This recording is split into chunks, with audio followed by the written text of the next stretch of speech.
Welcome to the TCAT 10-minute take. It is I, your host, CHERRAE'S Stewart, and I promise, no, that would be a lie.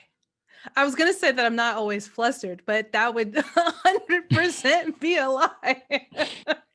It would. And I'm not a liar, so I'm not going to lie to you like that.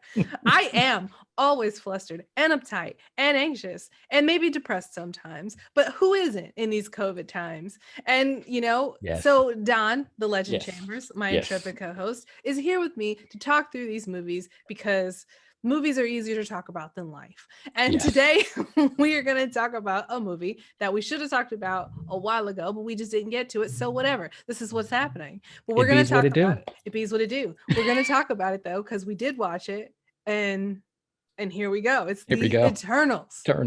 A Marvel movie that took way too long for us to watch as respectable nerds as we are. Yeah. But what you want? What you want? We're here now. So let's as do this. always, Mr. Chambers is going to go first and go. The Eternals, directed by is it Chloe Zhao? Yeah.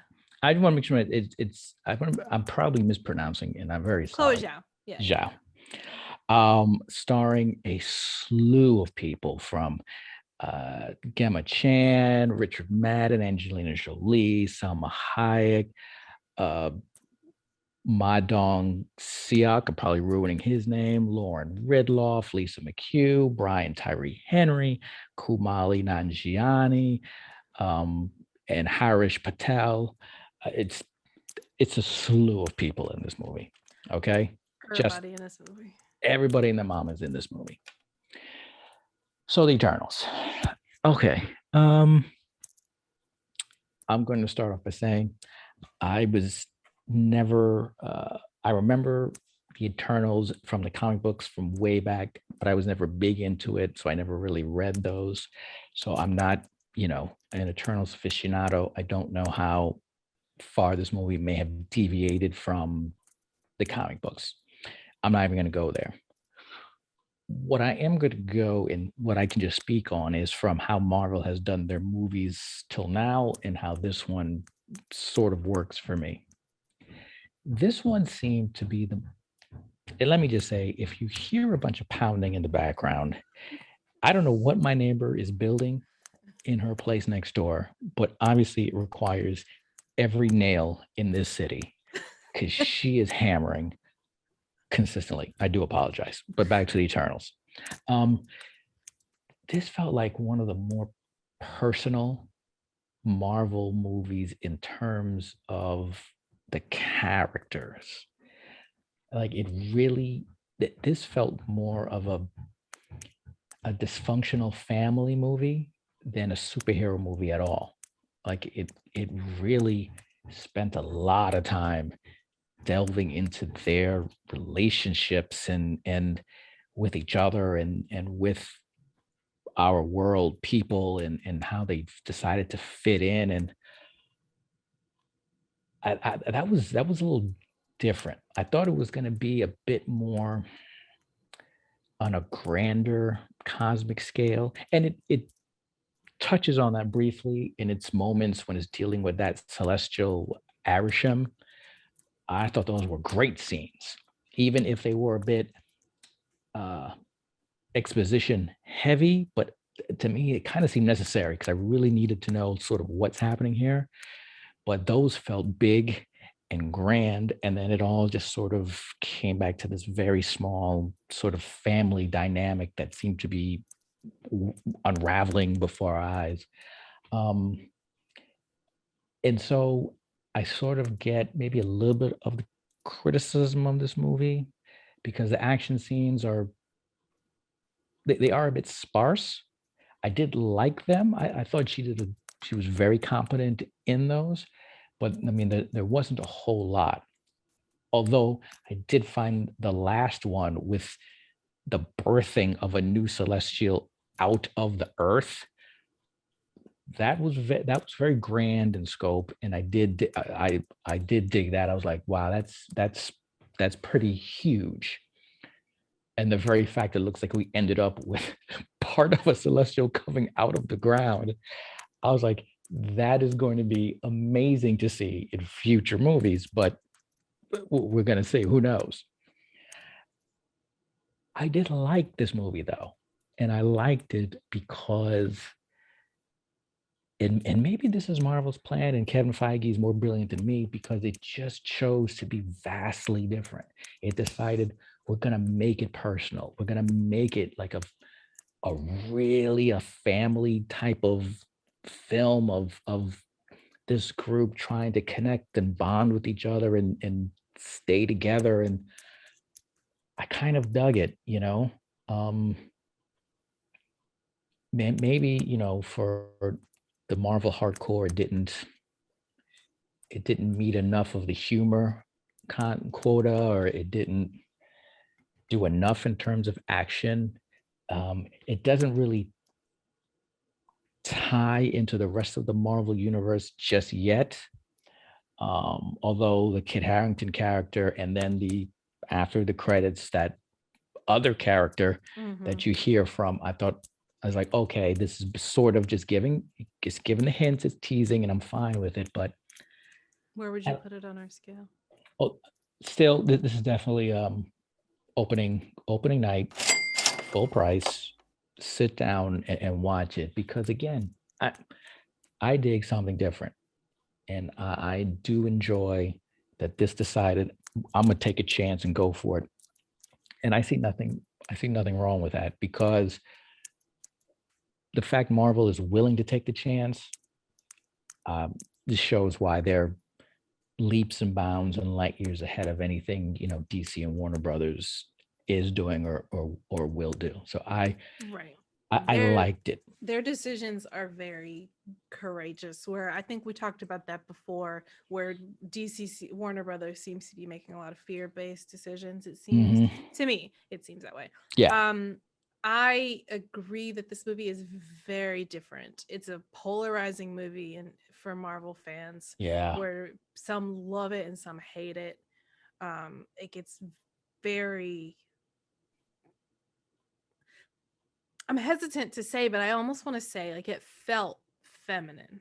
Like, it had a feminine energy that a lot of the other Marvel movies don't have. And I cannot quantify that or describe it, but that's just how it came off to me. Which nothing wrong with that. Nothing wrong with that. I appreciated that. I don't know, it just felt different than the other Marvel movies, because it was a family story where their circumstances were crazy intergalactic Marvel stuff, but the dynamics was like straight out of Soul Food. like it. Thank you. You know, like, it was this family drama taking place with extraordinary circumstances. And, you know, coming together at like a holiday or a family reunion, or somebody in the family dies, and then all these estranged family members have to come back together and get along and work it out to save grandmama's house. And they that's even literally came back. what this movie was. Yeah, they even came back to have that meal around the table. Now that you mention it, so yeah, like they all have to come together to save grandmama's house, which is the Earth in this case. Yeah. That is true. Like, this movie is literally soul food in space. Food in space. Which is, there's nothing wrong with that. Like, it's a great movie. I dig it. I love the dynamics. I really liked, you know, Gilgamesh and Athena, their relationship, which I didn't expect, you know, to see a relationship like that. And all of their relationships together, and then their different pairings, and then splitting up and pairing together with other characters. Like, they felt really strong to me. I do wish there was a little bit more with like Makari and who was the one that what was his name? I can't think of what his name was.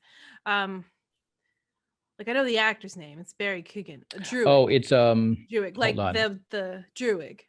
The Druid guy is hold on. I wish there was more of their evolution of their relationship. Barry I think it's Keoghan. Yeah, Kogan? Keegan, probably. It's Keegan. probably Keegan. Jesus, I'm terrorizing these names.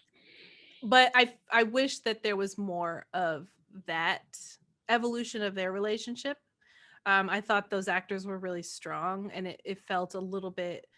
We spent a lot of time with Cersei and Icarus, which I get it; they're the A story, but Yeah. some of the other ones I wish were a little bit more developed. I loved Camille Nanjiani's character, He was Ingo, funny. Yeah. and his I just friend Karoon. yeah, like I Yes. as our interpreter into as normal human into this world, like he was so great at that. Like I wanted to follow him. I wouldn't even have been mad if we followed him the whole time. Like he was so fun. And their relationship was really good, and their choices made a lot of sense. You know, trying to shoehorn these characters that have so much power though into a movie, not into a movie, but into an established universe where so much shit has gone down and they haven't interfered in any way, Right. is a difficult ask. It's like a tough suspension of disbelief. We've seen 2 Celestials in the Marvel universe so far. Mm-hmm. Ego and Nowhere, the severed head of Yep. Nowhere. And now the third one. And now this is Arishem. our third. And maybe if you want to count the Fantastic Four movies, which no one seems to count the Fantastic Four movies, we have Galactus.